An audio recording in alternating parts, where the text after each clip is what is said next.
આડિમમ પૃથિવીનાથમાડિમમ નિષ્પરિગ્રહમ આડિમમ તીર્થનાથમ ચ ઋષભ સ્વામિનમ સ્તુમઃ. મહાન પ્રભુ ભક્તો, શાસન પ્રભાવક શ્રી મહાનતુંગ સુરીશ્વરજી મહારાજા દ્વારા વિરચિત ભક્તામૃત મહાસ્તોત્રનો સ્વાધ્યાય આપણો ચાલુ છે. ગઈકાલે આપણે 17મી અને 18મી બે ગાથાઓ, બે શ્લોક એના અર્થનો સ્વાધ્યાય કર્યો, ચિંતન કર્યું. જરાક મૌખિક પરીક્ષા લઈ લઈએ, ખુલ્લી કિતાબ પરીક્ષા. અમારામાંથી કેટલા જણા અહીંથી ગયા પછી એકાદ વખત પણ ઘરે આમ જરાક એ ગાથાઓ એનો અર્થ વિચારવા કોશિશ કરો છો કોઈ કે નહીં? ઘરે ચોપડી તો લગભગ બધા પાસે હશે. હા, હા, એ પણ સારી વાત. એકવાર, બે વાર, 3 વાર જોઈ લેવાનું. હા, કોશિશ કરવાની. ભલે કોઈ શબ્દના અર્થ ખ્યાલ આવે, કોઈને ન પણ આવે, પણ છતાં જરા જેટલા શબ્દનો અર્થ ખ્યાલ આવે જરાક કોશિશ કરવાની. ભાગ્યું તૂટ્યું જેવું આવડે એવું પણ લીટા તાણવાના. તો એમ કરતાં કરતાં એકડો ઊંટાય. સ્લેટ પણ હાથમાં પકડીએ જ નહીં, લીટા તાણી નહીં તો એકડો ક્યાંથી ઊંટાય? બરાબર, કોશિશ કરજો જરા બધા. ચાલો, અહીંયા 17મી ગાથામાં અને 18મી ગાથામાં, બંને ગાથામાં વાડલા માટે અલગ અલગ શબ્દ બે વપરાયા છે. 17મી ગાથામાં એક શબ્દ છે વાડલા માટે, 18મી ગાથામાં વાડલા માટે વળી બીજો શબ્દ વપરાયો છે. તો 17મી ગાથામાં વાડલા માટે કયો શબ્દ વપરાયો છે જરા જુઓ તો. ગાથામાં ત્રીજી લીટીમાં દેખાય છે કંઈ? પહેલો આખો ન બોલો, છૂટી. એમાં જે 2-3 શબ્દો ભેગા હોય ને એમાં વાડલા માટે ખાસ જે શબ્દો એટલે છૂટું પાડીને બોલો. 17મી પહેલા 17મી બોલો. હા, બરોબર. શું છે? અંબોધર. આમ તો નાંબોદર નિરુદ્ધ ભેગું છે એટલું સમાસ, પણ આમાંથી આપણે અંબો ન વત્તા અંબોધર. હવે અંબોધરનો અર્થ વાડલું કેવી રીતે નીકળ્યું? પેલા અંબોધરમાં 2 શબ્દ છે, એક અંબો અને બીજો ધર. અંબો એટલે પાણી, અંબસ.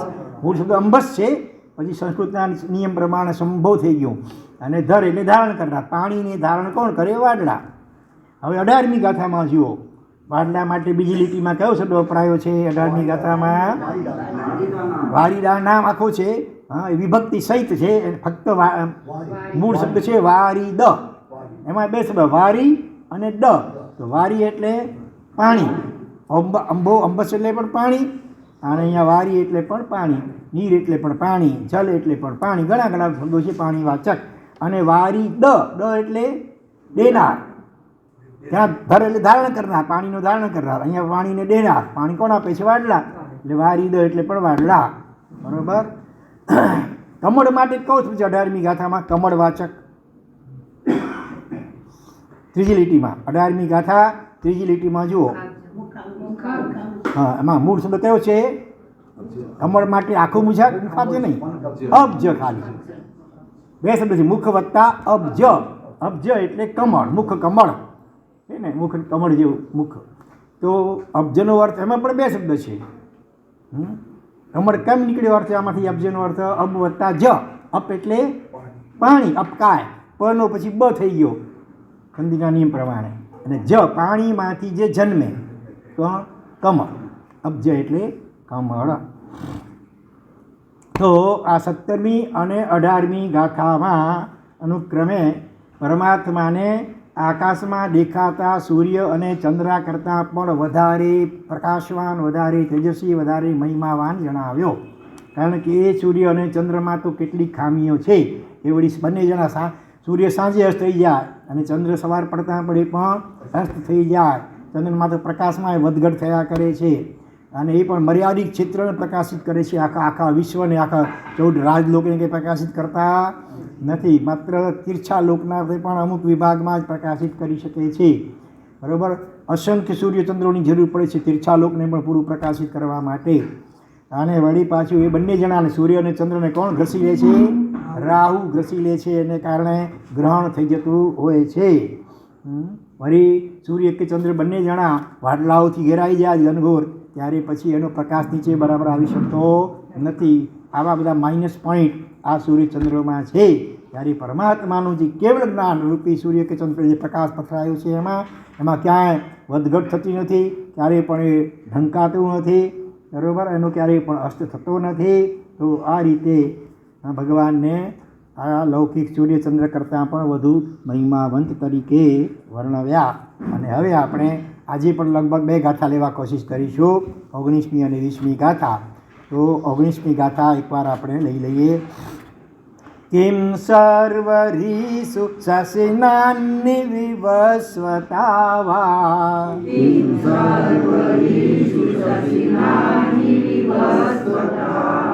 આમાં શશિના વત્તા અન્ની અન શબ્દ પહેલાં હ લેવાનો છે અડધો અને પછી નીચે ન ઉમેરવાનો.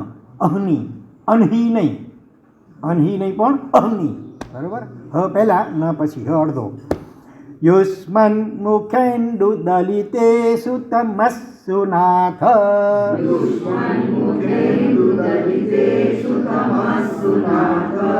નિષ્પન્નશાલિ વનશાલિની જીવલોકે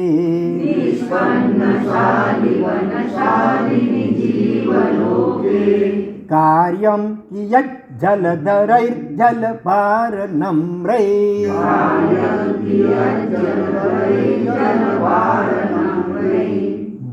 આ ગાથામાં એ છે કે હે ભગવાન, આપણું મુખ જ જ્યારે સૂર્યચંદ્ર કરતાં પણ અત્યંત તેજસ્વી, કેવલદાનો તેજ, બાહ્ય દ્રષ્ટિએ પણ તેજસ્વીની અંદરમાં કેવલદાનો પ્રકાશ, આવું આપણું તેજ છે જ્યારે, અને એને કારણે બાહ્ય અને આભ્યંતર બંને પ્રકારનો અંધકાર નાશ પામે છે. ભગવાનનો ચહેરો એટલો તેજસ્વી, જો એની પાછળ ભામંડળ ન હોય ને, દેવતાએ અષ્ટમહાપ્રાતિહાર્ય વિકુરે, એમાં ભામંડળ નામનું પ્રાતિહાર્ય, મસ્તકની પાછળ તેજનું વર્તુળ, અને એની અંદર પરમાત્માનું અપૂર્વ તેજ સંક્રમિત થઈ જાય. અને જો એ ભામંડળ ન હોય અથવા એમાં તેજ સંક્રમિત ન થાય તો ભગવાનનું તેજ એટલું બધું હોય કેવલદાન થયા પછી કે જેમ સૂર્ય સામે બપોરે આપણે જોઈ ન શકીએ વધારે સમય, એમ ભગવાનના મુખ સામે પણ જોઈ ન શકાય એટલું બધું અપૂર્વ તેજ ભગવાનના ચહેરા ઉપર હોય છે કેવલદાન પ્રગટ થયા પછી. વિશેષ પ્રકારે તો કે છે આપનો ચહેરો, આપની મુખાકૃતિ જેટલી બધી તેજસ્વી છે કે બાહ્ય અંધકારને પણ દૂર કરી શકે છે, એટલું જ નહીં પણ ભાવ અંધકાર, આભ્યંતર અંધકાર, મોહનો, અજ્ઞાનતાનો, મિથ્યાત્વનો, અનધિકારથી છવાયેલો, આત્મા ઉપર છવાયેલો ઘનઘોર અંધકાર, એ ભાવ અંધકાર કહેવાય, એને પણ દૂર કરવા માટે સમર્થ છે. તો પછી આકાશમાં આ દિવસના સૂર્યની અને રાતના ચંદ્રની શું જરૂર છે? આવો ભાવ આ 19મા શ્લોકમાં આચાર્ય ભગવંતે વ્યક્ત કર્યો છે. અને પાછો એ ભાવને સમજાવવા માટે ઉદાહરણ પણ આપ્યું છે. એમની ખાસ આ શૈલી છે, અડધી ગાથામાં કંઈક વિશિષ્ટ ભાવ રજૂ કરે અને એના સમર્થન માટે ગાથાના ઉત્તરાર્ધમાં કોઈક એવું સરસ મજાનું લૌકિક કોઈક દૃષ્ટાંત આપે, રૂપક દૃષ્ટાંત આપે. તો અહીંયા આ વાતને સમજાવવા માટે ઉત્તરાર્ધમાં શું કહે છે એટલે એમ જ સમજી લો, પછી આપણે શબ્દો પરથી અર્થ લઈશું. તો ધારો કે ચોમાસાની સિઝન હોય, ખેડૂતોએ બધી ખેતી કરી હોય, શરૂઆતમાં વરસાદમાં વરસી ગયો જોઈએ એટલો, અને પછી તો આખું ખેતર પાકથી આમ છલોછલ ઉભરાતું હોય, પાકથી લસી પડેલું હોય, પછી વળી વરસાદની જરૂર ખરી. જ્યારે મુખ્યત્વે અનાજ પકાવવા માટે શરૂઆતમાં જરૂર હોય, બરાબર, 1 વખત 2 વખત ભલે જરૂર હોય, 2-3 વખત, પણ હવે જ્યારે એ વરસાદ વરસી ગયો અને એને કારણે પછી ખેતરમાં બરાબર પાક લહેરાઈ રહ્યો છે, પછી તો કેટલીક નુકસાન પણ, પાછળથી વરસાદ પડે તો કદાચ નુકસાન પણ થાય. ને જેવી રીતે ખેતરોની અંદર, વાડીઓ કે બગીચાઓની અંદર વાવેલો જે પાક, મુખ્યત્વે પહેલાંના જમાનામાં સાલી એટલે ચોખા, ડાંગર મુખ્યત્વે વપરાતા હતા, એટલે અહીંયા સાલી શબ્દ વાપર્યો છે, મીંડાવાળો સાલી, ભલા તમારો ઓલો તમે નહીં સમજતા સાલી.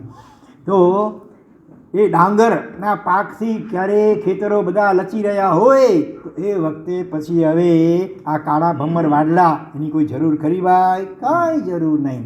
તો બસ એવી જ રીતે આપનું મુખારવિંદ, મુખકમલ જ્યારે અત્યંત તેજસ્વી છે, એ દ્રવ્ય અને ભાવ, બાહ્ય અને આભ્યંતર બંને પ્રકારના અંધકારને નાશ કરી રહેલ છે.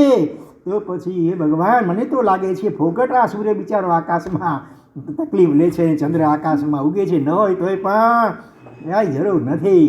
એટલી બધી શ્રદ્ધા અને સમર્પણ ભાવ, અનન્ય કોટીનો આ સમર્પણ ભાવ સૂચવે છે ભગવાન પ્રત્યે આ ભક્ત આચાર્ય ભગવંતને. ભક્ત આત્મા હોય ને, એક એકદમ એકાદ હોય, જેમ સતી સ્ત્રી હોય એનું સર્વસ્વ મન વચન કાયા પતિ પ્રત્યે સમર્પિત હોય સતી સ્ત્રીને, બરાબર ને? તો એવી રીતે ભક્ત આત્મા એ સતી સ્ત્રી છે એવો હોય, એનું સંપૂર્ણ બધું પોતાનું અસ્તિત્વ, સંપૂર્ણ મન વચન કાયા બધું જ એ એકમાત્ર પરમાત્મામાં જ કેન્દ્રિત થયેલું હોય, પરમાત્માને જ સમર્પિત થયેલું હોય. એટલે કહે છે બસ એ ભગવાન મળી ગયા, હવે મને બીજું કશાયની જરૂર નથી. મીરાબાઈ પણ શું ગાય છે? મેરે તો ગિરધર ગોપાલ દૂસરો ન કોઈ. બસ જેને જ્યાં જેનું મન લાગેલું હોય પરમાત્માને તમે કોઈ પણ સ્વરૂપે ભજો, કોઈ પણ નામથી ભજો, પણ બસ અને સર્વ દોષ રહી સર્વગુણ સંપન્ન સર્વશક્તિ સંપન્ન એ રીતે તમે સ્વીકારતા હો, પછી નામ ગમે તે હોય એ તમારી એ પરમ તત્વને તમારી પ્રાર્થના, તમારી ભક્તિ, તમારો નમસ્કાર પહોંચી જાય છે અને એ પોતાનું કાર્ય કરે જ છે. તો કોઈ નમે રામને ને કોઈ નમે શું છે પીરને ને કોઈ નમે રામ, ઉદય રતન કહે મારે પ્રભુજી તું શું કામ. બસ કોઈને કૃષ્ણના શબ્દ ગમી ગયો, કોઈને રામ શબ્દ ગમી ગયો, કોઈને વિઠ્ઠલ ગમી ગયો, કોઈને બીજું કંઈ ગમ્યું, કોઈને શિવ શંકર ગમી ગયું. અને ઉદય રત્ન અથવા મહાનતુંગ શ્રી મહારાજ તો કહે છે, હે આદિના દાદા, મને આપ મળી ગયા, દ્રવ્ય અને ભાવ અંધકારને નાશ કરનાર. તો પછી મને કોઈની બીજા દેવદેવીની જરૂર નથી, કે નથી આકાશમાં સૂર્ય કે ચંદ્રની જરૂર. આવો ભાવ જોઈએ હવે આ શબ્દો દ્વારા કઈ રીતે અભિવ્યક્ત થાય છે. આવા પ્રશ્ન પૂછે છે આપણને, કિમ એટલે શું જરૂર છે? સર્વરી શું? સર્વરી શબ્દ આગળ આવી ગયો, સારવર મંદકારમ આગળ આવ્યો હતો ને, 7મા 8મા શ્લોકમાં આવ્યો સારવર મંદકારમ. સર્વરી એટલે રાત્રિ, સારવરમ અંધકારમ એટલે રાત્રિ સંબંધી અંધકાર. જેમ સૂર્યના ઉદયથી ક્ષણવારમાં નાશ પામી જાય ને, એમ ભગવાનની ભક્તિથી જન્મ જન્માંતરના પાપો નાશ પામી જાય છે. એવો જે શ્લોક હતો ત્યાં સારવરમ શબ્દ હતો. સારવર એટલે રાત્રિ સંબંધી. તો અહીંયા સર્વરી શું? 7મી વિભક્તિ બહુ વચન છે, રાત્રિઓમાં, રાત્રિઓને વિશે. શશીના, કેમ? શશીના, શશી એટલે ચંદ્રમા, શશાંક એટલે પણ ચંદ્રમા, અને શશી એટલે પણ ચંદ્રમા. આ ત્રીજી ભક્તિ શશીના. શશીના એટલે ચંદ્ર વડે, ચંદ્ર થકી, ચંદ્રથી શું જરૂર છે આકાશમાં રાત્રિઓમાં? ચંદ્રની અને અન્ની. શશીના અન્ની છે ને, સંધિ છૂટી પાડો, શશીના વત્તા અન્ની. મૂળ શબ્દ છે અહન. અહન એટલે દિવસ, અહોરાત્ર, દિવસ રાત ને, અહો તો દિવસ, અહોરાત્ર. પંચાન્નિકા મહોત્સવ છે, તો પંચ વત્તા અન્નિકા, 5 દિવસનો, પંચ દિવસીય. તો દિવસીય કહેવા માટે અન્નિકા, પંચાન્નિકા, અષ્ટાન્નિકા મહોત્સવ. પહેલાંના કાળમાં અષ્ટાઈ મહોત્સવ ઉજવાતા હતા, હવે તો 3 દિવસમાં મોટે ભાગે શોર્ટ એન્ડ સ્વીટ ત્રિહાન્નિકા, અથવા હવે તો ત્રયાન્નિકા, 3 દિવસ ચાલે એવો. અન્ન એટલે દિવસ. એ 7મી ભક્તિ છે અન્ની એટલે રાત દિવસે. અન્ની વિવસ્વતાવા, વિવસ્વત શબ્દ છે, વિવસ્વત એટલે સૂર્ય. આ તમારા માટે નવો શબ્દ જરા, બરાબર? વિવસ્વત. અને આ છે વિવસ્વતા, ત્રીજી ભક્તિ એટલે સૂર્ય વડે શું, બરાબર? રાત્રિઓને વિશે ચંદ્ર વડે શું, એટલે ચંદ્રની શું જરૂર, અને દિવસે વિવસ્વાર એટલે આ સૂર્યની પણ શું જરૂર છે ભાઈ? ફોકટ તકલીફ થઈ રહ્યા છે. કેમ ભાઈ? યુષ્મન મુખેન્દુ દલિતેશુ તમસ્સુ નાથ. અહીંયા ભગવાનનું સંબોધન છે, હે નાથ. નાથનો શું અર્થ થાય? નાથ કોને કહેવાય? બોલો, શું કરે? 2 ચીજ, પોતાના યોગ અને ક્ષેમ. પોતાના આશ્રિત, પોતાના શરણાગતનું યોગ અને ક્ષેમ કરે એને નાથ કે સ્વામી કહેવાય, બરાબર? જીવને અનાદિકાળથી અપ્રાપ્ત એવા સમ્યક દર્શન જ્ઞાન ચારિત્ર રત્નત્રયી એનો યોગ કરાવી આપે, પ્રાપ્તિ કરાવી આપે. અને એ પ્રાપ્ત થયેલી રત્નત્રયી એને રાગ દ્વેષ કે મોહરૂપી ચોર ડાકુ લૂંટી ન જાય એ માટે અષ્ટપ્રવચન માતા એને શાસનની સ્થાપના કરવા દ્વારા એવી વ્યવસ્થા ગોઠવી, તો એનું રક્ષણ પણ કરાવે છે. માટે ભગવાન નાથ કહેવાય છે. તો હે નાથ, યુષ્મન મુખેન્દુ દલિતેશુ તમસ્સુ. તમસ એટલે તમસોમાં જ્યોતિર્ગમય, તમસ એટલે અંધકાર. અંધકાર એ જ્યારે યુષ્મન મુખેન્દુ, યુષ્મન એટલે આપના, તમારા મુખરૂપી ઇન્દુ. મુખેન્દુ છે ને, મુખ વત્તા ઇન્દુ. ઇન્દુ એટલે ચંદ્રમા. શશાંક એટલે ચંદ્ર, શશી એટલે ચંદ્ર, અને ઇન્દુ એટલે પણ ચંદ્ર. નામ ઇન્દુબેન, બરાબર? ઇન્દુબેન ધાનક શું? ઇન્દુ. તો ઈંડુ એટલે ચંદ્ર, આપના મુખરૂપી ચંદ્ર એના દ્વારા દલિતેસુ તમસ્સુ, અંધકાર જ્યારે દળાઈ રહ્યો છે, નાશ પામી રહ્યો છે. આપના મુખચંદ્રનું તેજ એવું અદ્ભુત છે કે એના દ્વારા તમસ્સુ બહુવચન વાપર્યું છે. બધા પ્રકારના અંધકાર, દ્રવ્ય અને ભાવ, મુખ્ય તો બે પ્રકાર લઈએ અંધકાર. એક તો બહારનો અંધકાર, બરાબર, અને અંદરમાં તો અજ્ઞાનતાનો, મોહનો, મિથ્યાત્વનો ઘનઘોર અંધકાર. આ સર્વ પ્રકારના અંધકારો જ્યારે આપના મુખરૂપી ઈંડુ એટલે ચંદ્ર દ્વારા દલિતેસુ, દલિત દળાઈ રહ્યા છે, નાશ પામી રહ્યા છે. ત્યારે પછી આકાશમાં દિવસે સૂર્યની કે રાત્રે ચંદ્રની હોય શું જરૂર છે? અને આ વાતના સમર્થન માટે દૃષ્ટાંત આપે છે કે નિષ્પન્ન શાલી વનશાલીની જીવલોકે, જ્યારે આ જીવલોક, આ જગત કે આ પૃથ્વી એવી હોય નિષ્પન્ન શાલી, શાલી એટલે ડાંગર ચોખા, એના વન એટલે અહીંયા બગીચા લઈએ, એનાથી શાલી એટલે શોભતા હોય, બરાબર. આખું જગત, આખું વિશ્વ, આખી પૃથ્વી નિષ્પન્ન શાલી, નિષ્પન્ન એટલે પાકી ગયેલો, ડાંગર વાવેલું હોય અને હવે બરાબર પાકી ગયેલ છે, હવે લણવાનો સમય આવી ગયો હોય, એવી સ્થિતિ જ્યારે હોય આ જીવલોકની, આ પૃથ્વીલોકની એવી સ્થિતિ હોય, એમાં જે વન એટલે અહીંયા બાગ બગીચા ખેતરવાડી જેની અંદર પણ ડાંગર વાવવામાં આવેલ હોય અને એ બધા ડાંગર નિષ્પન્ન થઈ ચૂક્યા હોય એટલે બરાબર હવે પાકી ચૂકેલા છે. એનાથી એ ખેતરો શોભી, એ જીવલોક આખી પૃથ્વી શોભી રહી છે. પાકેલા શાલી એટલે ડાંગર, એના વનોથી, એના બગીચાઓથી આખું જીવલોક જ્યારે શાલીની એટલે શોભતું હોય, પહેલાં શાલી એટલે ડાંગર અને પછી શાલિનીમાં શોભી રહ્યું હોય એવો અર્થ છે. ત્યારે કાર્યમ કિયત જલધરૈર જલભાર નમ્રૈ, જો જલધર શબ્દ આવ્યો, જલ એટલે પાણી, ધર એટલે ધારણ કરનાર, પાણીને કોણ ધારણ કરે? વાડલા. અંબોધર, વારીડ અને આ જલધર, નવો ત્રીજો શબ્દ આવ્યો વાડલા માટે. જલધરૈ કાર્યમ કિયત, કિયત એટલે કેટલું, તો એનો જ થઈ ગયો કિયજ. તો વાડલાઓનું કાર્ય કેટલું, અથવા શું કાર્ય હોય ભાઈ? એવા વાડલા જલ ભાર નમ્રૈ, જલ એટલે પાણી, એનું ભાર એટલે વજન, એનાથી નમ્ર એટલે નીચા નમેલા, કાળા ભંબર ડિવાંગ વાડલાઓ પાણીથી ભરપૂર, એની શું જરૂર, કેટલું કાર્ય, એનું શું કાર્ય હોય ભાઈ?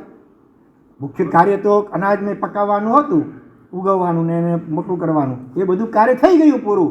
હવે પછી આકાશમાં આ કાળા ડિમાંગ વાડલાઓની શું જરૂર છે? ફોકડ બિચારા પાણીના ભાવથી ભારે બની રહ્યા છે, એની જરૂર ન હોય એમ. એવી રીતે હે ભગવાન, આપનું મુખરૂપી ચંદ્રમાં એના દ્વારા દ્રવ્ય અને ભાવ, બાહ્ય અને આભ્યંતર સર્વ પ્રકારના અંધકાર જ્યારે દલિત એટલે કે નાશ પામી રહ્યા હોય, તો પછી આકાશમાં દિવસના સૂર્યની, રાતના ચંદ્રમાની શું જરૂર છે? કેટલો સમર્પણ ભાવ હશે ભગવાન પ્રત્યે, ત્યારે આવા ઉદ્ગારો, આવી ઉત્પ્રેક્ષાઓ થઈ શકે. ભક્ત આત્માને કેવો ભાવ હોય ભગવાન પ્રત્યે? ત્વમેવ માતા ચ પિતા, ત્વમેવ ત્વમેવ બંધુશ્ચ સખા, ત્વમેવ વિદ્યા દ્રવિણમ, ત્વમેવ સર્વં મમ દેવ દેવ. હે દેવ, દેવાધિદેવ, આપ મને મળી ગયા, પછી હવે મારે બીજું કંઈ હોય ન તો ચાલશે. ત્વમેવ માતા, મારી સાચી માતા પણ તમે છો. લૌકિક માતા તો હજી ક્યારેક સ્વાર્થવશ પુત્રનું અહિત પણ કરી નાખે કે છે, એવું પણ એવા અનેક દાખલાઓ શાસ્ત્રમાં મળે છે. અમરકુમારને ઓલા સોના મોરના લોભમાં એની માતાએ ક્ષણિક રાજાને આપી ને બલિ દેવા માટે. બીજા આપણે કેટલાક એવા દાખલાઓ સંભળાય છે, બ્રહ્મદત્તની માતા વગેરેના. તો અને આ તો લોકોત્તર માતા છે એટલે એનો વાત્સલ્ય અપાર હોય. તો ત્વમેવ માતા, એક વિધવા માતાને પોતાનો એકનો એક દીકરો હોય, દીકરો એકદમ કમાવું અને એકદમ વિનયવાળો હોય, અને આપણે કેટલું વાત્સલ્ય હોય. વિધવા છે એટલે પતિ નથી, બરાબર, એક જ માત્ર આધાર દીકરો છે, અને એ પણ એકદમ વિનયવાળો છે, બરાબર આજ્ઞાંકિત છે અને સારી રીતે કમાય છે, તો એના પ્રત્યે કેટલો વાત્સલ્ય ભાવ હોય. એના કરતાં અનંત ગણું વાત્સલ્ય જગતના જીવ માત્ર પ્રત્યે આ પરમાત્મા રૂપી જે લોકોત્તરમાં એની હોય છે, જેની આપણે કલ્પના પણ ન કરી શકીએ. તો ત્વમેવ માતા ચ પિતા, ત્વમેવ, તમે જ મારા પિતા. પિતાનું કાર્ય મુખ્યત્વે રક્ષણ કરવાનું હોય, પાલન પોષણ કરવાનું હોય. તો મારા સર્વ બાહ્ય આભ્યંતર સર્વ પ્રકારનું યોગક્ષેમ કરનારા ભગવાન આપ મારા માટે છો. એટલે મારા સાચા અર્થમાં પિતા પણ તમે જ છો. લૌકિકમાં હજી પિતા પણ ક્યારેક કુપિતા બની જાય એવું પણ બની શકે, પણ આ પરમાત્મા એવા છે કે કોઈ પણ સંજોગોમાં નારાજ થાય નહીં. જીવ ગમે એટલી આશાત્મા કરે, અભિનય કરે, ઉપેક્ષા કરે, તોય પણ ક્યારેય પણ નારાજ થાય નહીં, ગુસ્સો કરે નહીં, ગેટ આઉટ કે નહીં. પોતાના શાસનમાંથી હકાલપટ્ટી આપણી ન જ કરે, કરુણા જ વરસાવે, પ્રેમ જ વરસાવે એવા પિતા પણ આપ જ છો. તમેવ માતા જ પિતા તમેવ બંધુ. બંધુ એટલે ભાઈ.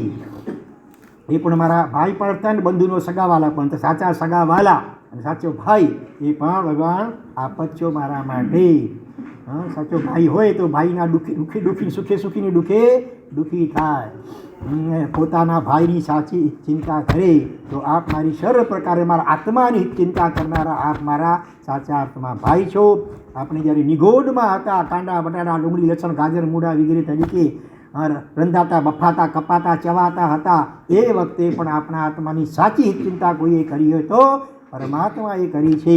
જગતને ઉપદેશ આપ્યો, માહણ ભાઈ કોઈ જીવને અણો નહીં. આની અંદર પણ તમારા જેવા અનંત આત્માઓ સોયની અણીથી પણ અતિ સૂક્ષ્મતમ એવા એક એક શરીરમાં રહેલા છે. માટે બીજી અનેક ચીજો ખાવાની છે તો કંદમૂળનું ભક્ષણ શા માટે કરો છો ઇત્યાદિ ઉપદેશ આપી અને આપણા આત્માની ચિંતા કરે. એટલે ભાઈ પણ મારા માટે ખરેખર આપવું. હવે બંધુશ્ચ સખા. સખા એટલે મિત્ર પણ સાચા અર્થમાં મારા આપ જ છો. મિત્ર કોને કહેવાય? દુઃખમાં જે આગે રહે, સુખમાં પીછે હોય. મિત્ર એસા કીજીએ ઢાલ સરીખા હોય. ઢાલ હોય ને, તલવાર ને ઢાલ. પહેલાંના કાળમાં યુદ્ધમાં રક્ષણ માટે તલવાર વગેરેનો ઘા આવતો હોય તેમ સારી આમ ઢાલ ગેંડાની ચામડીની મજબૂત હોય, એ આમ ધરી દે એટલે રક્ષણ થઈ જાય. તો સાચો મિત્ર કોને કહેવાય? જો દુઃખ આવે મિત્ર ઉપર ત્યારે પોતે ઢાલ બનીને એનું રક્ષણ કરે, આગળ રહે. અને મિત્રને સુખ હોય ત્યારે એમાં ભાગ ન પડાવે, ત્યારે સુખ મેં પીછે હોય. અને બીજા પણ લક્ષણો આવે છે સાચા મિત્રના. તો અહીંયા સાચા મારા હિતચિંતક મિત્ર પણ ભગવાન આપ જ છો. બરાબર. પાપાત નિવારેતી, પાપથી જીવ મિત્રને અટકાવે. પાપા નિવારેતી યોજયતે હિતાય, પોતાના મિત્રને હિતકારી બાબતોમાં પ્રેરણા કરીને જોડે. અને ગુહ્યમ ચ ગુહ્યતી, પોતાના મિત્રની કોઈ ગુપ્ત વાત હોય તો એને જાણ ન કરે, એને ગોપવે. કોઈ ગુણાન પ્રકટી કરોતી, પોતાના મિત્રના જે ગુણો હોય એને જગતમાં પ્રશંસા દ્વારા પ્રગટ કરે.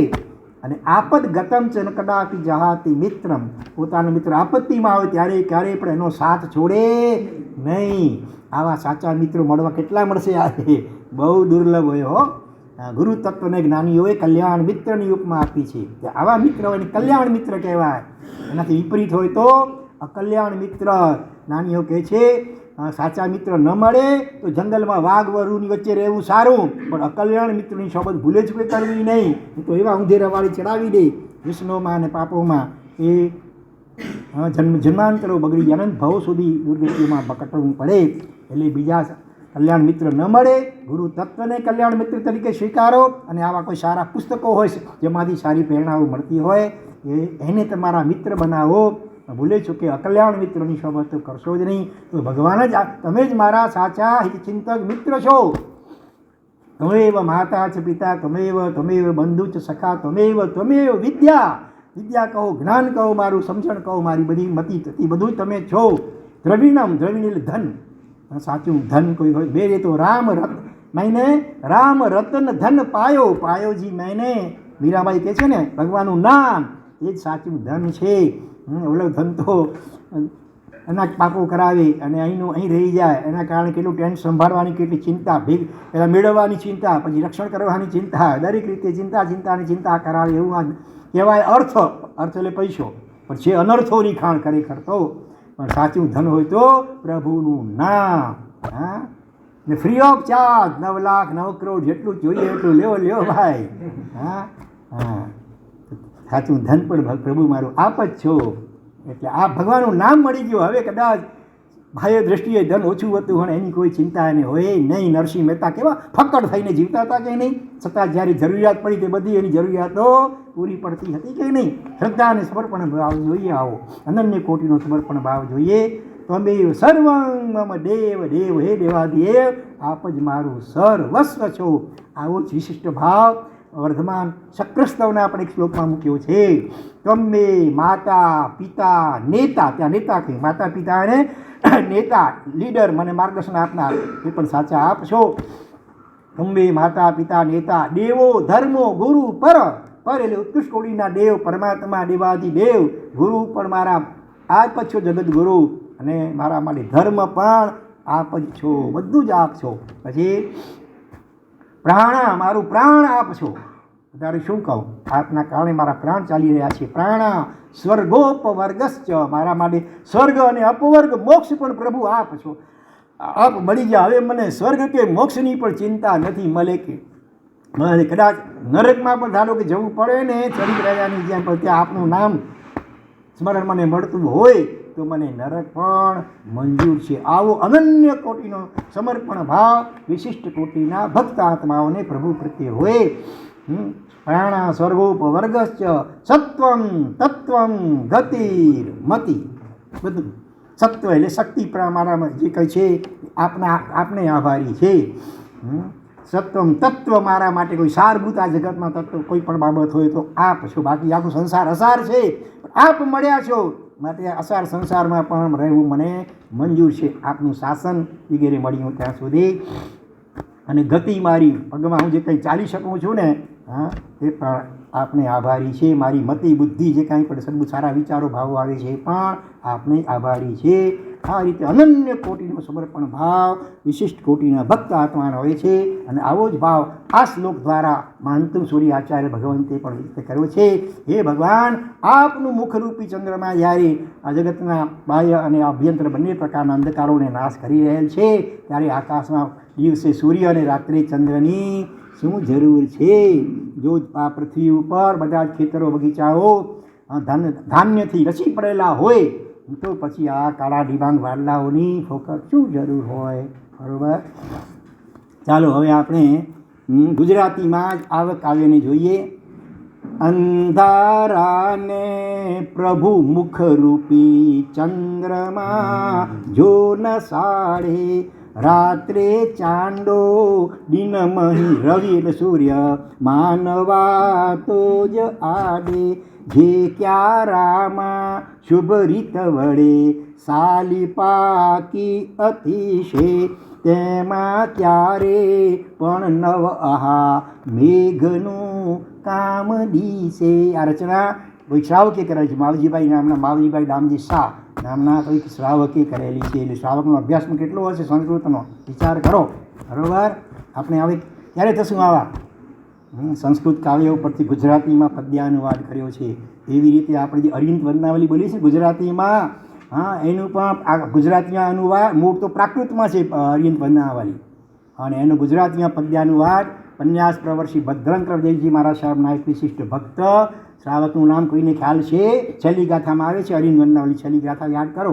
શ્રી ચંદ્ર નાચ્યો ગ્રંથ લઈ મહાભાવનું શરણું મળ્યું. ચંદ્રકાંતભાઈ અમદાવાદમાં રહેતા હતા.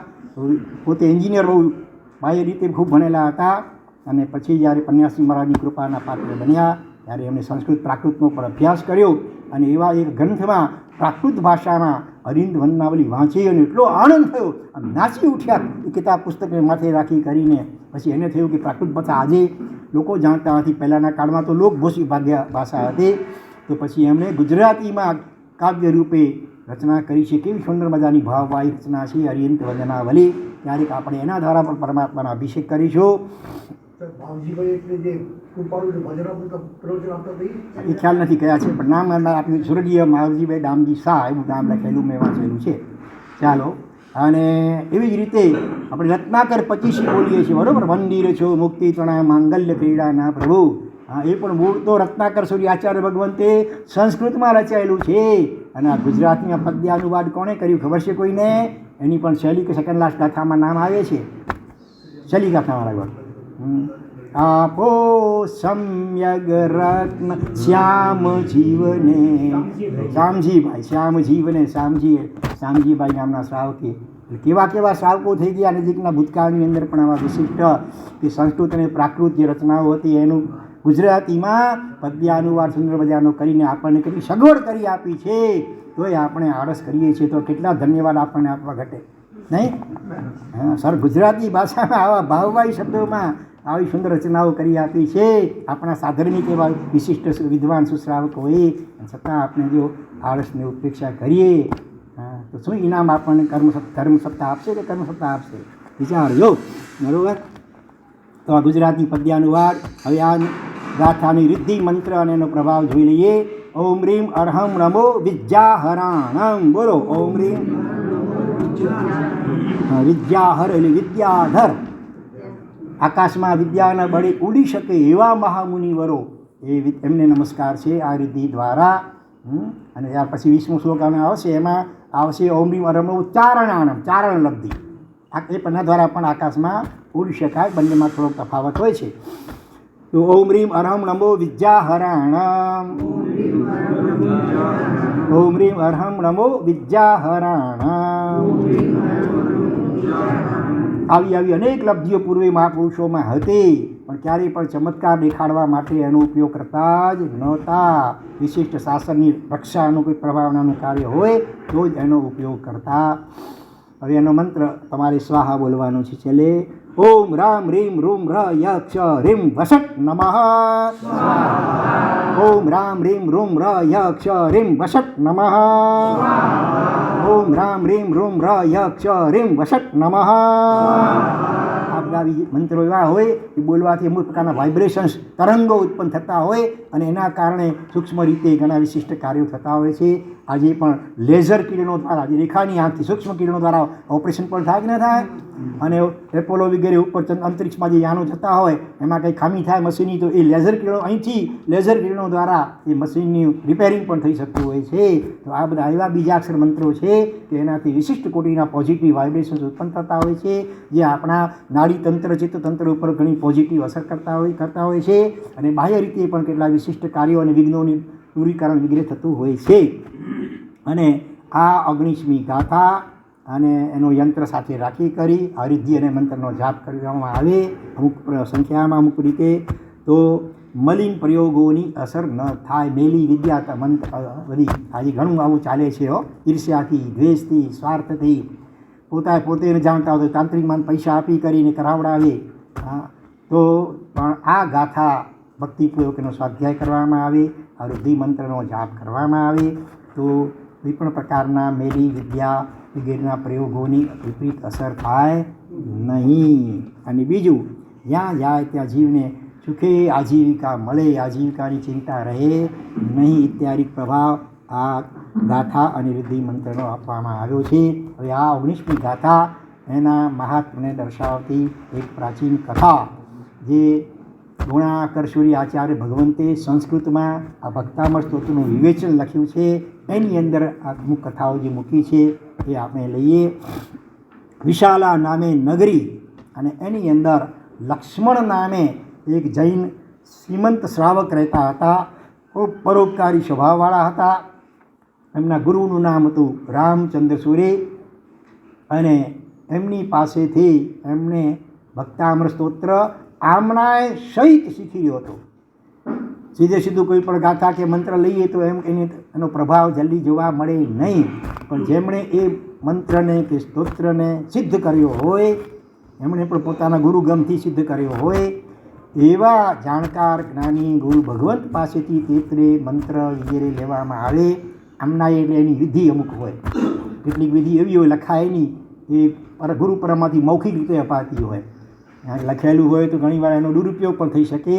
એટલા માટે યોગ્ય પાત્ર સિવાય કોઈને આપવામાં ન આવે, મૌખિક રીતે સમજાવવામાં આવે. તો એ ગુરુનો એવો વિનય વૈયાવસ વગેરે કર્યું હશે એમણે, એના પ્રભાવે ગુરુએ પ્રસન્ન થઈ એની યોગ્યતા જોઈ કરી અને આમનાએ સહિત ભક્તામૃત સ્તોત્ર એને પ્રદાન કર્યો. અને નિત્ય દરરોજ શુદ્ધ ચિત્તપૂર્વક એકાગ્ર ચિત્તે એ એનો પાઠ કરે છે. એક વખત રાત્રિના સમયે આ 19મો શ્લોક કિમ સર્વરીષુ શશિનાની વિવસ્વતાવા એનું શુદ્ધ ઉચ્ચારપૂર્વક એકાગ્ર ચિત્તે જ્યારે સ્મરણ કરી રહ્યા હતા, ત્યારે એના પ્રભાવે દરેક ગાથાઓમાંથી પણ એવા આંદોલનો ઉત્પન્ન થતા હોય, વાઇબ્રેશન્સ, તેના કારણે એની સૂક્ષ્મ રીતે અસર ક્યાં પહોંચે, એના અધિષ્ઠાયક દેવદેવી જ્યાં હોય ને ત્યાં એના અસર પહોંચી જાય. અને આજના આ ટેકનોલોજીના જમાનામાં આવી વાતોને સિદ્ધ કરવું એટલે સાવ સરળ થઈ ગયું. અહીંયા બેઠા બેઠા ખાલી આંકડા ખાલી દબાવો અને અમેરિકા, આફ્રિકા, ઓસ્ટ્રેલિયા, યુરોપ, દુનિયાની કોઈ પણ ખૂણે તમારો સંબંધી વ્યક્તિ હોય સીધું એના વાઇબ્રેશન ત્યાં પહોંચી જાય ને, તે પર્ટિક્યુલર એ જ વ્યક્તિ ઉપર પહોંચે, આજુબાજુવાળાને ખબર ન પડે, એ સીધું ત્યાં. તો આ ભાવોની જો આ જળ તત્વની આટલી અસર હોય, આ તો જળ છે ને આ બધું ટેકનોલોજી, તો આત્માના ભાવોની શક્તિ તો અચિંત્ય હોય છે. અને એમાં પણ આવા વિશિષ્ટ પવિત્ર આચાર્ય ભગવંત દ્વારા જ્યારે પરમાત્માની સ્તવના રૂપે આવા મંત્ર ગર્ભિત આ સ્તોત્રો રચાયા હોય, અને પ્રત્યેક ગાથાની, પ્રત્યેક લીટી, પ્રત્યેક શબ્દ અને અક્ષરમાં પણ વિશિષ્ટ પ્રભાવ હોય છે. એટલે 19મા શ્લોકનું શુદ્ધ ચિત્તે એકાલ ચિત્તે જ્યારે સ્મરણ કરી રહ્યા હતા ત્યારે અધિષ્ઠાયક ચક્રેશ્વરી દેવી પ્રગટ થાય છે અને પ્રસન્ન થઈ કરે, અને સામેથી એ દેવી એને ચંદ્રકાંત મણિ આપે છે. ચંદ્રકાંત મણિ ચંદ્રની સામે મૂકવામાં આવે તો એમાંથી પ્રવાહી પાણી પણ નીકળે અને પ્રકાશ પણ જોરદાર નીકળે. એટલે ચક્રેશ્વરી દેવી કહ્યું કે અવસરે તમને આ કામ લાગશે. ક્યારેક ઘનઘોર અંધારું છવાયું હોય પણ જેવા ચંદ્રકાંત મણીને તમે આ ગાથા બોલે અને આકાશમાં ઉછાળશો તો જાણે પૂનમનો ચંદ્રમા, શરદ પૂર્ણિમાનો ચંદ્ર આકાશમાં ખીલ્યો હોય એવો પ્રકાશ ચારે બાજુ પથરાઈ જશે. આ પ્રમાણે એનો પ્રભાવ દર્શાવી અને ચંદ્રકાંત મણિ ચક્રેશ્વરી દેવીએ કોને, કયા શ્રાવકને આપ્યું? નામ શું શ્રાવકનું યાદ છે? લક્ષ્મણ શ્રાવક. આમ તો રામ લક્ષ્મણની જોડી, આ નામ તો પ્રસિદ્ધ છે યાદ રાખવા માટે. લક્ષ્મણ પણ ઓલા રામાયણના લક્ષ્મણ નહીં, ભલા બીજા. એક વખત એવું બન્યું, માલવ દેશનો રાજા મહીધર જેનું નામ હતું, એ કોઈ શત્રુને જીતવા માટે સૈન્ય લઈને નીકળે છે. સાંજના સમયે નીકળે છે. એવી પરિસ્થિતિ કંઈ એવી હતી, સૂર્ય ઉગે એનાથી પહેલાં એને જીવતો પકડવાનો હતો. એટલે ગુપ્ત રીતે સાંજના સમયે સૈન્ય લઈને નીકળે છે. પણ રાત્રિ જંગલમાં ઘનઘોર અંધકાર છવાઈ જાય છે અને રસ્તો ક્યાંય સૂઝતો નથી. શું કરવું? બહુ ચિંતાતુર થઈ ગયા છે કુદરતી. એ વખતે આ લક્ષ્મણ શેઠ પણ એના સૈન્યમાં એ સાથે હતા. અને રાજાની આ મૂંઝવણ જોઈ કરી અને એમણે સામેથી રાજાને કહ્યું, રાજન આપની આજ્ઞા હોય તો દેવગુરુની કૃપાથી અંધકારું આમ દૂર કરી શકો એટલું બહુ સારું તો કે. અને પછી એમણે આ 19મી ગાથાનું સ્મરણ કરી અને ચલો ચંદ્રકાંત મણિ આકાશમાં ઉછાળ્યો એટલે સીધો જાણે પૂનમનો ચંદ્ર ખીલ્યો એ પ્રકાશ થઈ ગયો. એ મણિ પાછો વળી એના પોતાના હાથમાં જ આવી જાય એ રીતે દેવીએ વરદાન આપ્યું હતું. અને એ ચંદ્રના પ્રકાશની, એ ચંદ્રકાંત મણિના પ્રકાશમાં સુખેથી એ જંગલ પસાર કરી અને જ્યાં પહોંચ્યું હતું સામે શત્રુ રાજા પાસે ત્યાં પહોંચી કરી એને જીવતો પકડી લે છે. તો આ રીતે આ લક્ષ્મણ શ્રાવકે રાજાને સહાય કરી. સ્વાભાવિક છે, એનાથી રાજા ખુશ થઈ ગયા, પ્રસન્ન થયા અને એને પુષ્કળ ધન આપ્યું. એટલું જ નહીં, એને નગર શેઠ તરીકેનું એક વિશિષ્ટ પદવી આપી, બહુમાન સન્માન કર્યું એનું રાજાએ. અને ત્યાર પછી અનુક્રમે લક્ષ્મણ શ્રાવકે જોયું કે હવે રાજા મારા ઉપર પ્રસન્ન છે, તો મારું કર્તવ્ય છે કે એને ધર્મને રસ્તે ચડાવો. એ એક દિવસ લક્ષ્મણ શ્રાવક રાજા મૂડમાં ખુશ પ્રસન્નમાં હતા ત્યારે એને પોતાના ગુરુ મહારાજ આચાર્ય ભગવાન, કયા નામ શું હતું આચાર્ય ભગવાનનું યાદ છે? રામચંદ્ર સૂર્ય આચાર્ય ભગવાન એમની પાસે લઈ ગયા અને ગુરુ મહારાજ દ્વારા એમને ઉપદેશ અપાવ્યો. અને એ ઉપદેશ સાંભળી કરી અને વિશેષ પ્રકારે જૈન ધર્મ પ્રત્યે આ રાજા પણ શ્રદ્ધાવંત થાય છે. પછી તો રથા રાજા તથા પ્રજા, રાજાને જૈન ધર્મ પ્રત્યે આસ્થા થઈ ગઈ આવી. તો પછી પ્રજા પણ ઘણા બધા લોકો જૈન ધર્મ અને ભક્તાવરમાં સ્તોત્ર પ્રત્યે શ્રદ્ધા ધરાવી નિયમિત એની આરાધના કરતા થઈ ગયા. આ રીતે આ 19મા શ્લોકની કથા દર્શાવી. આજે આપણે બીજો 20મો શ્લોક પણ લઈ લઈએ. ચાલો 20મો શ્લોક ચોપડીમાં કાઢજો. જ્ઞાનમ યથા ત્વયિ વિભાતિ કૃતાવકાશમ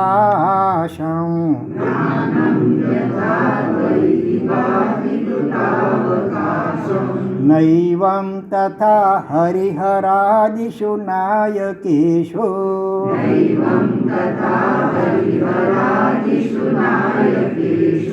તેભ્યઃ સ્ફુરન મણિષુ યાતિ યથા મહત્વં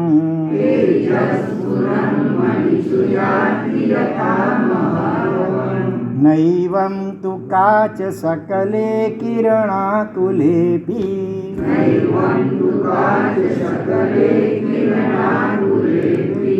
આ ગાથામાં પણ પરમાત્માનું જ્ઞાન, કેવલ જ્ઞાન, એનું વિશિષ્ટ રીતે મહિમા વર્ણવ્યો છે.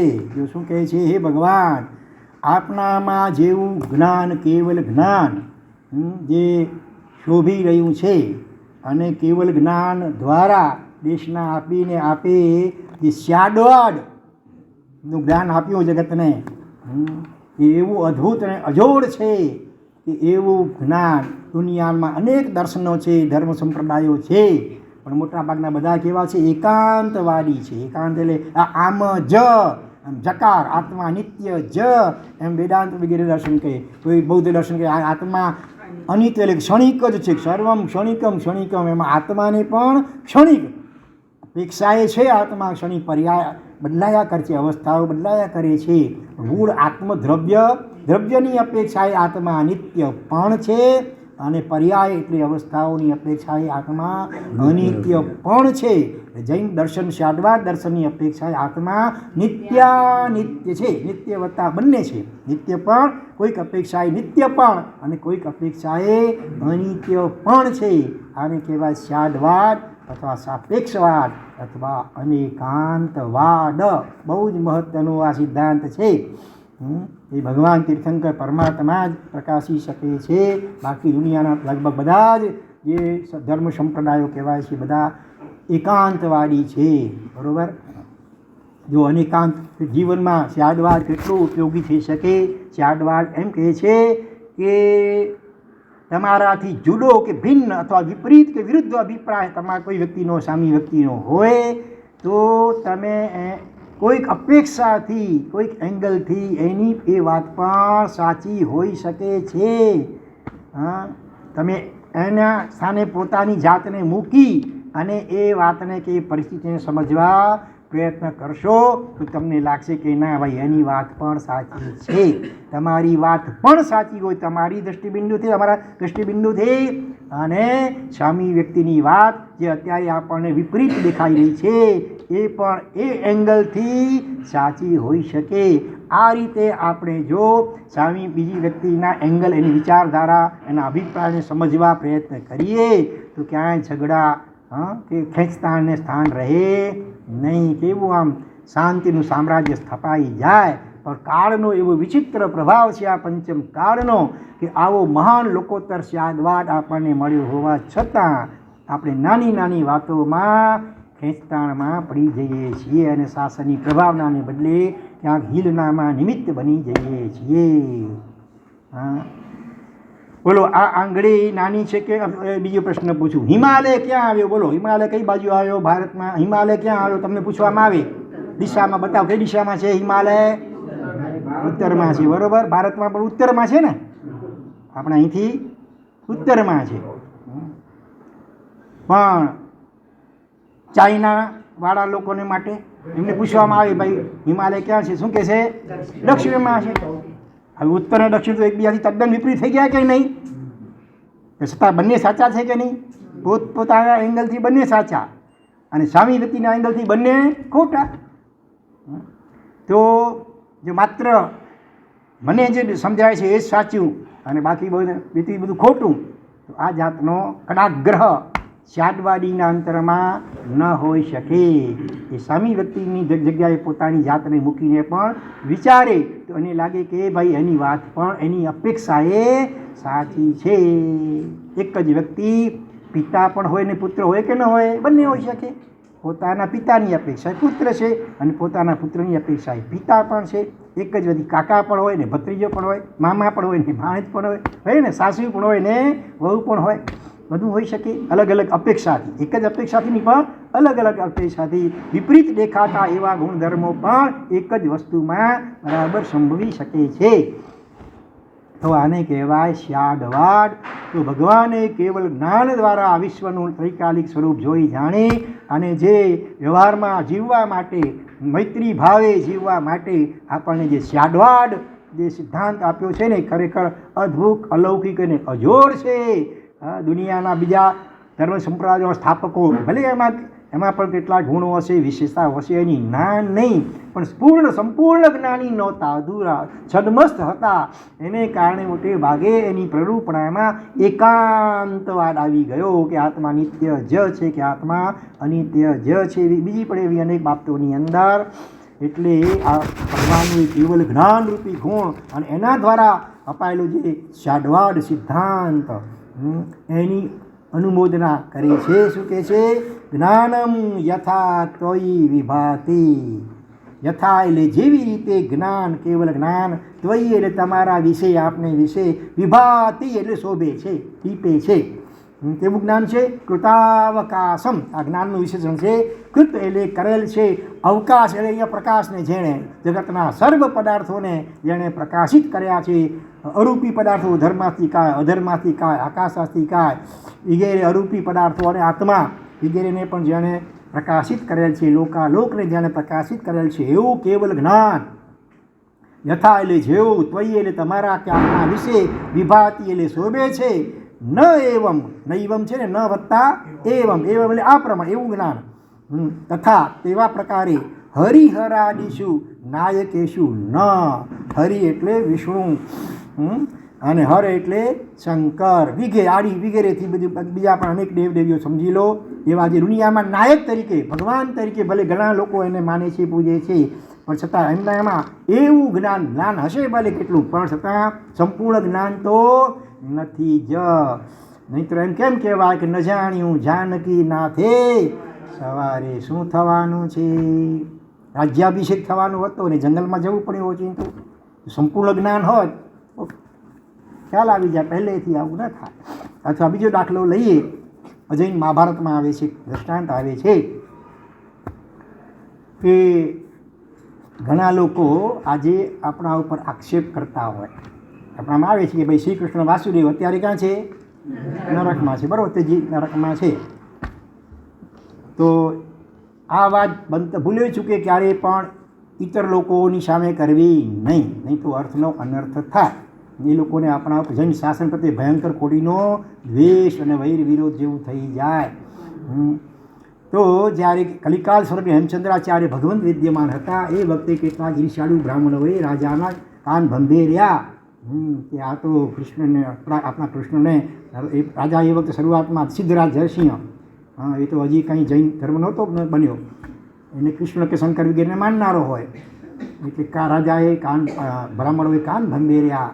ત્યારે હેમચંદ્રાચાર્ય ભગવંતે ખુલાસો કર્યો. એ તો વિશિષ્ટ કલિકાલ સર્વજ્ઞ કહેવાતા હતા કે રાજન, અમે જે શ્રીકૃષ્ણની વાત કરીએ છીએ એને તો 85,000 વર્ષ દેવનાથ ભગવાનના સમયમાં થઈ ગયા.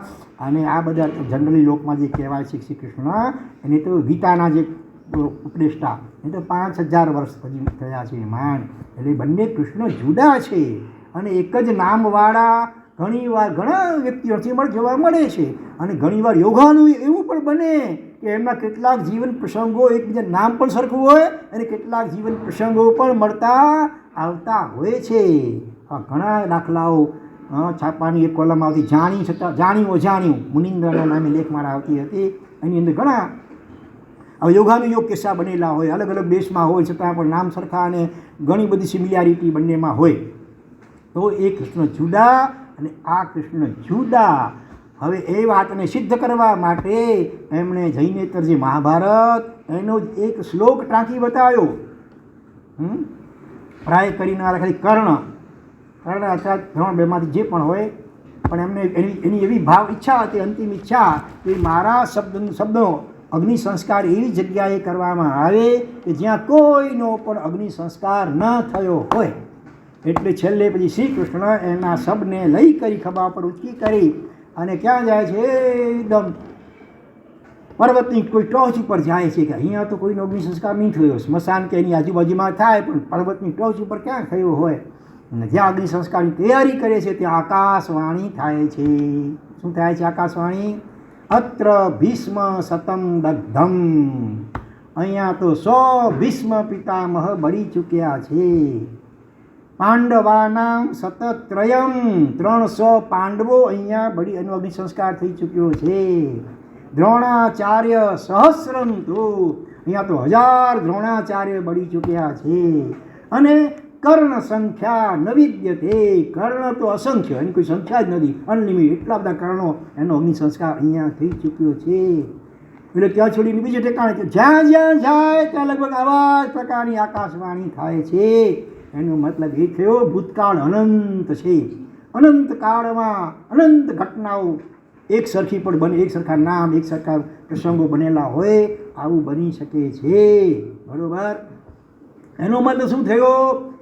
જેમ એ લોકો ભગવાન તરીકે માને છે, પરબ્રહ્મ તરીકે સ્વીકારે છે શ્રી કૃષ્ણને, હા, તો છતાં પણ એમને ખબર નહોતી કે ભાઈ અહીંયા પૂર્વે આટલા બળી ચૂક્યા છે, મારે અહીંયા ન બાળવું. બરાબર.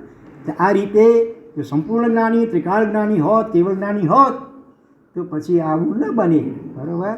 તો આ રીતે એમના જીવન પ્રસંગો પણ સૂચવે છે કે ભલે વિશેષતાઓ હશે, શક્તિઓ કેટલીક હશે, પણ છતાં સર્વજ્ઞ કે કેવળ જ્ઞાની તો તેઓ નહોતા. બરાબર. તો એ વાત અહીંયા કહે છે, જ્ઞાનમ યથા ત્વયિ વાતિ કૃતાવકાશમ નૈવમ તથા હરિહરાદિષુ નાયકેશુ. અને આ જ વાતને સમર્થન માટે ઉદાહરણ આપે છે, તેજ સ્ફુરન મણિષુ યાતિ યથા મહત્વમ. એક સાચો જાતિવંત મણિ હોય, કદાચ ભલે શરૂઆતમાં થોડોક ધૂળથી ખરડાયેલો પણ હોય, અને બીજી બાજુ કાચનો ટુકડો હોય, એકદમ સ્વચ્છ હોય, અને એના પર સૂર્યનું કિરણ પડતું હોય, એને કારણે એકદમ ચળકતો હોય ગમે એવું, તો એ કાચનો ટુકડો તો કાચનો ટુકડો.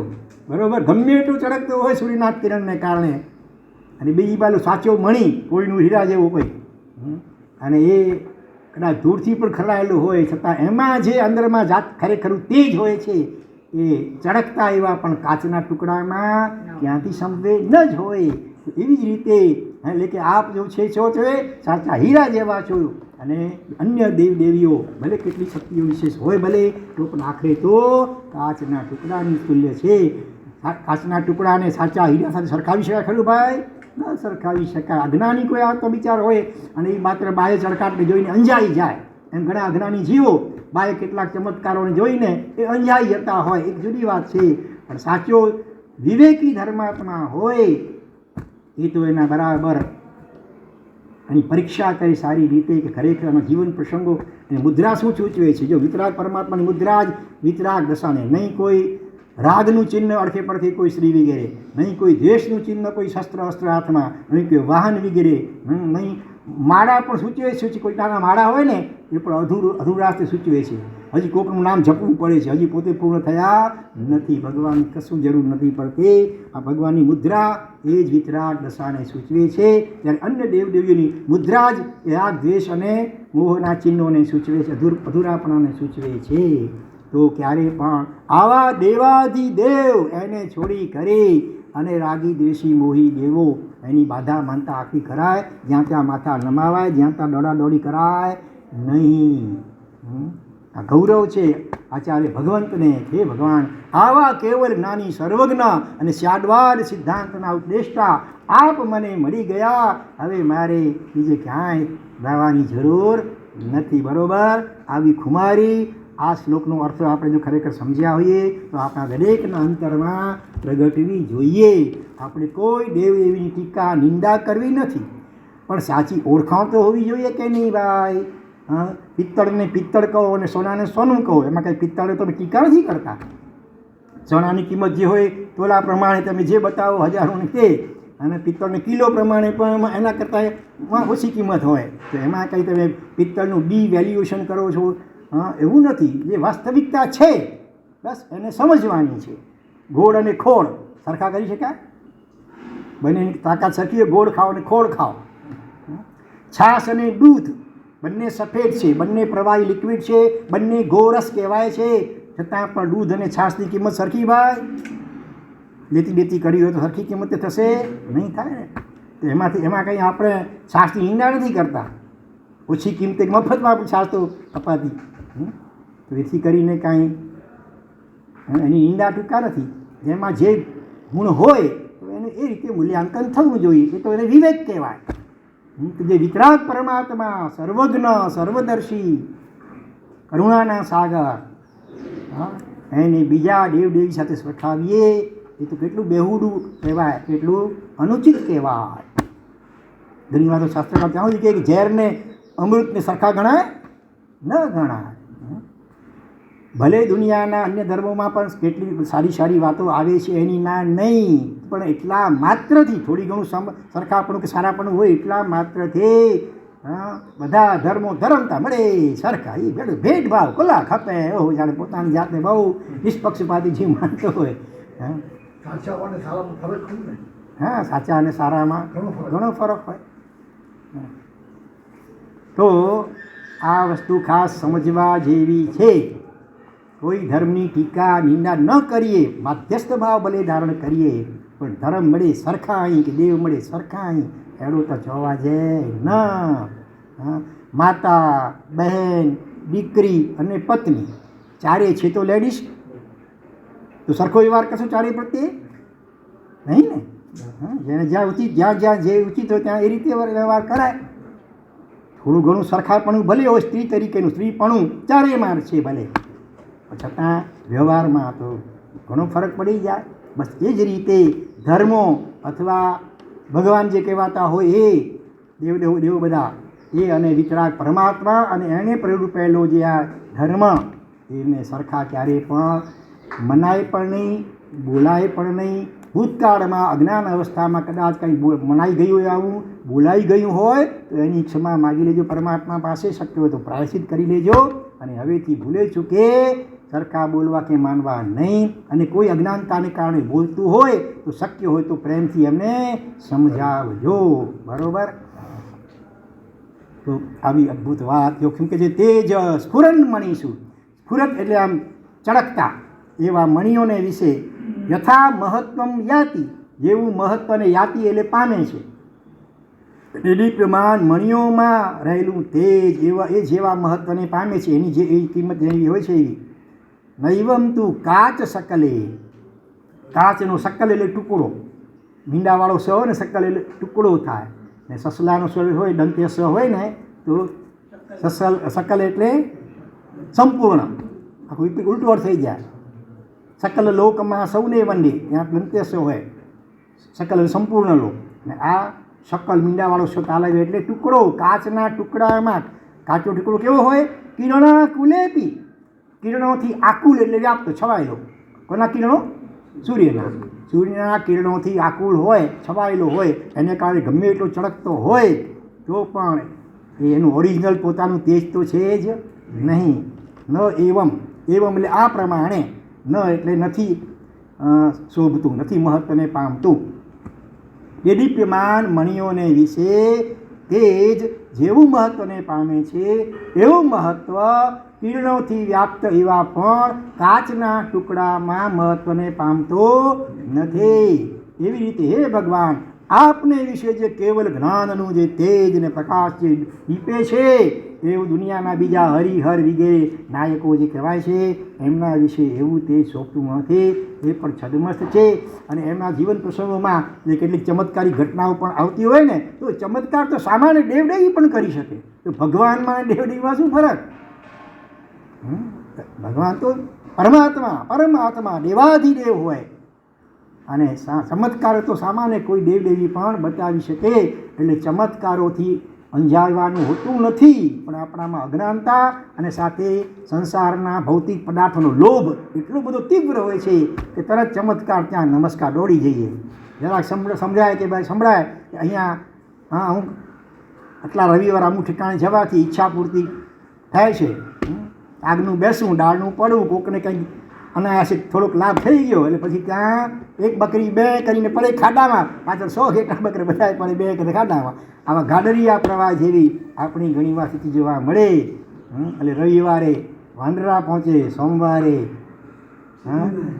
સોમવારે શંકરને દૂધ ચડાવે ઘણા, મંગળવારે સિદ્ધિવિનાયક પહોંચે, ગણપતિ બાપા મોરિયા, અને બુદ્ધને ગુરુવારે જલારામ બાબા કે સાંઈ બાબા જે હોય તે, શુક્રવારે સંતોષીમાં, સંતોષ જીવનમાં છાંટો ન હોય, શનિવારે હનુમાનને સિંદૂર ચડાવી આવે. ભગવાન માટે કયો વાર?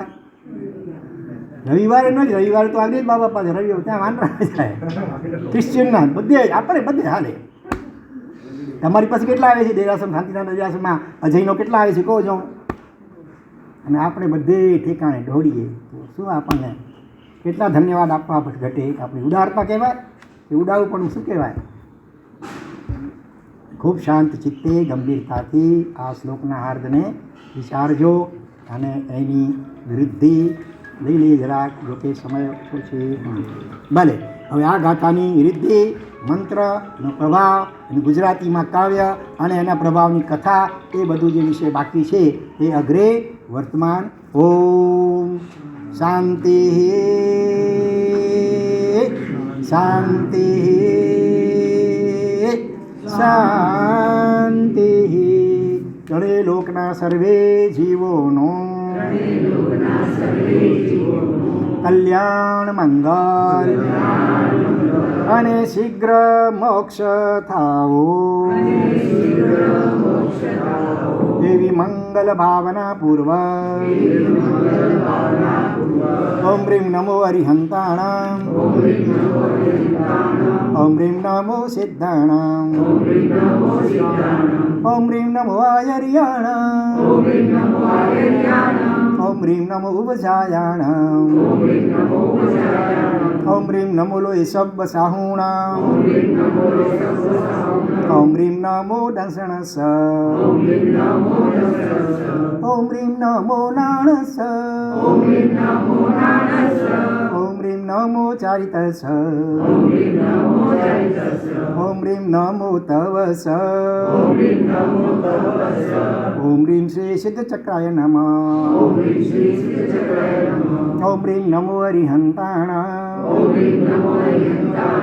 ઓમ રીમ નમો સિદ્ધાણામ. ઓમ રીમ નમો આયર્યાણામ. ઓમ રીમ નમો ઉપજાયાણામ. ઓમ રીમ નમો લોય સબ્બ સાહુણામ. ઓમ રીમ નમો દંસણસ. ઓમ રીમ નમો નાણસ. ઓમ રીમ નમો ચારિતસ. ઓમ રીમ નમો તવસ. ઓમ રીમ શ્રી સિદ્ધ ચક્રાય નમઃ. ઓમ રીમ નમો હરિહંતાણામ.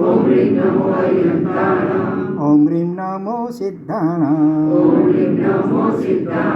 ઓમ રીમ નમો આયર્યાણામ. ઓમ રીમ નમો ઉપજાયાણામ. ઓમ રીમ નમો લોય સબ્બ સાહુણામ. ઓમ રીમ નમો દંસણસ. ઓમ રીમ નમો નાણસ. ઓમ રીમ નમો ચારિતસ. ઓમ રીમ નમો તવસ. ઓમ રીમ શ્રી સિદ્ધ ચક્રાય નમઃ. જિલ્લા જ્ઞાન કઈ બોલા યાર